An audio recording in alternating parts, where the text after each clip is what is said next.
It was just another Sunday night in Delhi. I stepped out of the gym, breath steaming in the cold, only to watch my bus pull away before my eyes. I sighed and crossed to the shelter opposite. The streets were empty, humming with the kind of silence only winter Delhi knows. I sat on the metal bench, my gaze fixed on the distant streetlights, pretending to be lost in thought. Minutes crawled by. The cold bit through my sweatshirt. My hands shook. Then I saw him, a shape moving through the fog, slow, dragging, uneven. He stepped under the light, an old man, dark-skinned, frail, wrapped in brown wool. His eyes looked lost. He sat down.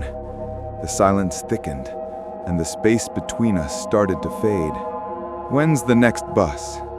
he asked, voice trembling. His eyes never moved. I looked away, but I could still feel his eyes, like they were searching for someone. He said something again, but the words slurred. My heart raced. He turned toward me and said, "Do you remember me?" He slid closer. I could smell the damp wool of his coat. Then, without warning, his trembling hand lifted, reaching toward my shoulder. I jumped before I could think, grabbed my bag, and ran. I didn't stop until I reached the next stop. The fog was thicker there, like the city itself wanted to hide me. Then it came. A faint tap behind me on the glass. I froze. I thought I'd escaped him. But when I turned back toward the bus stop, I saw a figure walking through the fog, limping slowly toward me. The street was empty. No cars, no voices, just the sound of him breathing somewhere behind me. Then he whispered, if you could call it that, "Son?" I ran again. No plan, no direction, just away. Then I heard it. A heavy fall, a sound you don't forget. Fear and guilt wrestling.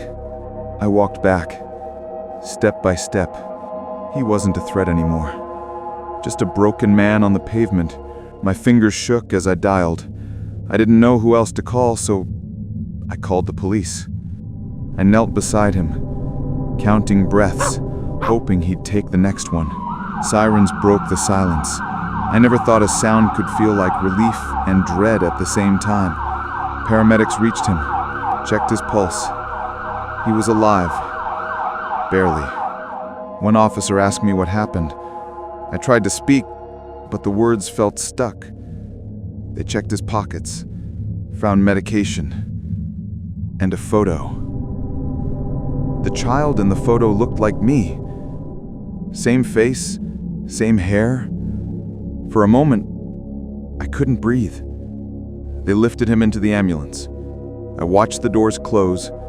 He never looked at me, but I'll never forget how he reached. That was the last time I ever took the bus.